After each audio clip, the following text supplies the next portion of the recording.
सूजी और मटर का बहुत टेस्टी और बहुत हेल्दी स्नैक आज मैं आपके लिए लाई हूँ। ये स्नैक पहले आपने कभी ट्राई नहीं किया होगा। ये बिल्कुल नई और यूनिक रेसिपी है। अक्सर हम मटर की टिक्की बना लेते हैं तो जो फ्राई की जाती है। ये कम ऑयल का नाश्ता है, जिसे भी आप खिलाएंगे उसे यकीनन पसंद आएगा।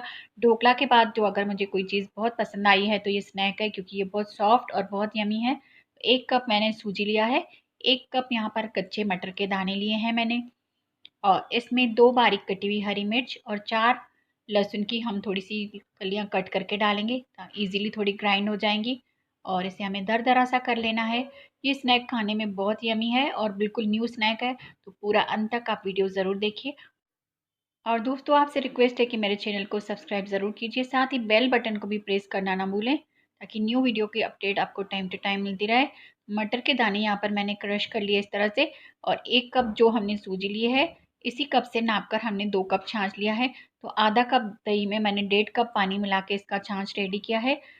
इस स्नैक को जब आप खाते हैं तो इसमें मटर का, गार्लिक का और छाछ का जो यूनिक फ्लेवर आता है, वो बहुत बहुत यम्मी लगता है। तो मेरी आपसे पर्सनल रिक्वेस्ट है, एक बार इस रेसिपी को आप ट्राई ज़रूर करें। आपको कुछ नई रेसिपी मिलेगी, कुछ नया स्नैक ट्राई करने को मिलेगा और हमेशा ही आप इसे बनाना पसंद करेंगे। तो 1 चमची सिर्फ हमने छोटी चम्मच ऑयल डाला है। और मटर के जो हमने दाने लहसुन और हरी मिर्ची के साथ क्रश किए हुए हैं, इसे सिर्फ 2 मिनट मीडियम फ्लेम पे हमें सेक लेना है, ताकि मटर का इसमें बिल्कुल रॉ फ्लेवर नहीं आए। हल्का सा सेकने के बाद इसका फ्लेवर बहुत बढ़ जाएगा। 2 मिनट करीब हम मटर को सौते कर लेंगे, इससे गार्लिक भी थोड़ी हल्की सिक जाएगी और इसका कच्चापन भी निकल जाएगा। और अभी हमने जिस कप से नाप के सूजी ली है, तो उससे डबल हमें छाछ ले लेना है। तो 2 कप मैंने छाछ इसमें डाल दिया। इसे थोड़ा मिला देंगे और इसमें हमें एक बॉयल आने देना है। ये बहुत ही हेल्दी रेसिपी है, इसे आप ट्राई ज़रूर करें। बिल्कुल कम ऑयल का इसमें हमने यूज़ किया है। 1 टीस्पून इसमें हमने चिली फ्लेक्स भी डाल दिए हैं। और अभी हम नमक डालेंगे स्वाद अनुसार। तो अभी हम अंदाज़े से नमक डाल देते हैं, बाद में भी आप इसे थोड़ा बहुत एडजस्ट कर सकते हैं।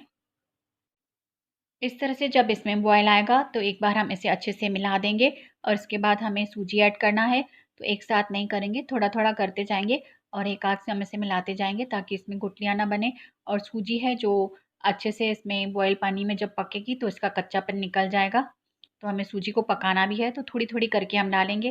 गैस का फ्लेम हम मीडियम रखेंगे और इसे आप चलाते भी जाएँ। देखिए इसमें कितना अच्छे से सूजी मिक्स हो गई है, इसमें गुठलियाँ नहीं बनी बिल्कुल भी। और इसके बाद हमें अच्छे से इसे ट्राई कर लेना है। तो धीरे-धीरे इसे चलाते हुए हम घुमाते भी रहेंगे और पकाएँगे, तो सूजी अच्छे से पक जाएगी, इसका रॉ फ्लेवर भी चला जाएगा। तो फ्लेम हमने अभी लो रखा है और इसे धीरे-धीरे गुठलियाँ अगर पड़ी हुई हैं तो थोड़ी तोड़ते हुए आप इसे मिलाते रहें, स्मूथ कर दें अच्छे से। तो ये धीरे-धीरे एक डो फॉर्म में आ जाएगी। अभी इसने साइड छोड़ना पूरी तरह से शुरू कर दिया है। बस कुछ सेकंड्स के लिए इसे हम और पकाएंगे। और अभी हम गैस का फ्लेम बंद कर देंगे जब इस तरह से ये पूरी ड्राई हो जाएगी। और इसे हम ढक देंगे। तो 5 से 10 मिनट आप इसे ढक दें, जब तक ये अच्छे से ठंडी नहीं हो जाती और स्टीम में थोड़ी सी ये पकती रहेगी। तो 5 से 7 मिनट बाद जब तक सूजी ठंडी हो रही थी, तब तक मैंने एक चटनी रेडी की है। तो आप दोस्तों इस चटनी की रेसिपी देखना चाहते हैं तो मुझे कमेंट बॉक्स में ज़रूर बताएं। मैं नेक्स्ट रेसिपी आपके साथ चटनी की शेयर करूँगी, क्योंकि अभी बहुत अच्छी हरी धनिया और बहुत अच्छी फ्रेश सब्जियां आ रही हैं, तो ये चटनी बहुत टेस्टी बनती है।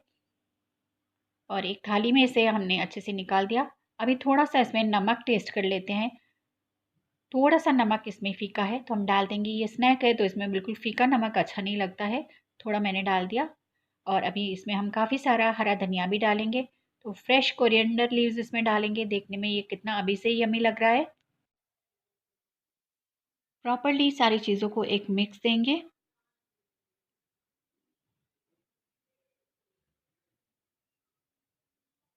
अभी हम थोड़ा सा ऑयल हाथों में लगाएंगे और इसे हम थोड़ा सा ज़्यादा पोर्शन में इसे उठाएंगे, क्योंकि इसे हमें थोड़े से मोटे साइज़ के रोल बनाने हैं।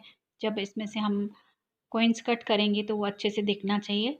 तो थोड़ा सा इसे मोटा ही रहने देना है, और थोड़ा सा इसे स्मूथ करेंगे, इसमें क्रैक नहीं आए। तो इस तरह से थोड़ा हाथों में रोल करेंगे इसे। तो इतने मोटे हमें रोल्स चाहिए। और जो इसकी साइड्स हैं इसे भी हम थोड़ा प्रेस करके शेप दे देंगे इस तरह से दोनों उंगलियों से।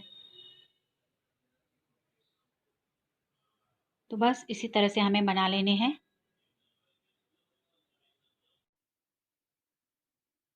आप चाहें तो इसे इस तरह सरफेस पर भी रोल कर सकते हैं, बहुत इजीली हो जाता है हाथ में भी और सरफेस पर भी।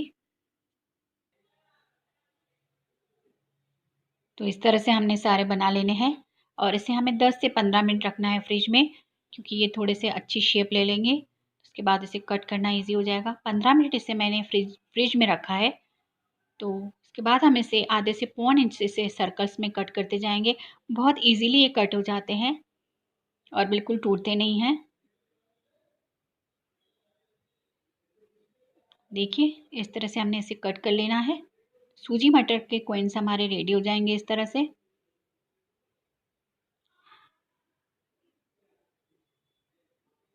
तो आप चाहें तो इस स्टेज पर भी इसे खा सकते हैं चटनी सॉस के साथ। ऐसे भी ये बहुत यमी लग रहे हैं, मैंने एक खा के टेस्ट कर लिया। और अगर चाहें तो इसे 1 स्पून ऑयल में थोड़ा सा हल्का सा क्रिस्प भी कर सकते हैं। तो ऑयल को हमें अच्छे से स्प्रेड कर लेना है और इसमें सरसों को भी हमें थोड़ा स्प्रेड करके ही डालना है, एक ही जगह पर सरसों हम नहीं डालेंगे। इस तरह से हमें सरसों को पूरे पैन में अच्छी तरह से फैला लेना है।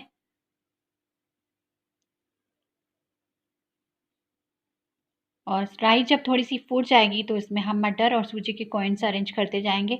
जितने भी आपके पैन में या तवे पर आ जाएं आप इस पे डाल दें। ये टूटते बिल्कुल नहीं है और खाने में ये बहुत बहुत यमी और अंदर से बहुत सॉफ्ट लगते हैं। मटर गार्लिक का फ्लेवर इसमें बहुत अच्छा आता है। तो ये नीचे की तरफ से हल्के क्रिस्प हो गए हैं। अब आपको कितने क्रिस्प चाहिए वो आपके ऊपर है। आपको ये ज़्यादा क्रिस्पी पसंद है आउटसाइड से, थोड़ा ज़्यादा सेक लें या फिर 1 से 2 मिनट के बाद इसे हम टर्न कर लेंगे और दोनों तरफ से इसे हमें लाइट गोल्डन ब्राउन करना है। तो बस 1 मिनट, आपको 1 से 2 मिनट लगेगा एक तरफ सेकने में। उसके बाद इसे टर्न कर लेंगे। थोड़े से चिली फ्लेक्स हम ऊपर से भी डाल रहे हैं और थोड़े से हरे धनिया की पत्तियाँ ऊपर से भी हम डाल देंगे। और ये रेडी है सर्व करने के लिए। और इसकी चटनी तो हमने पहले ही बना ली है, तो इसे हम सर्व कर लेते हैं। इसकी अच्छी सी एक प्लेटिंग कर देते हैं। तो दोस्तों ये बिल्कुल अलग तरह की नई तरह की रेसिपी है। इसे एक बार बनाकर ज़रूर देखें। मैंने भी इसे फर्स्ट टाइम बनाया पर मुझे ये बहुत बहुत पसंद आई है। और आपको ये रेसिपी कैसी लगी है, अच्छी लगी है तो प्लीज़ इसे लाइक करें, शेयर करें और दोस्तों सब्सक्राइब करना बिल्कुल भी ना भूलें। Thank you for watching. Goodbye. अपना बहुत बहुत ख्याल रखें।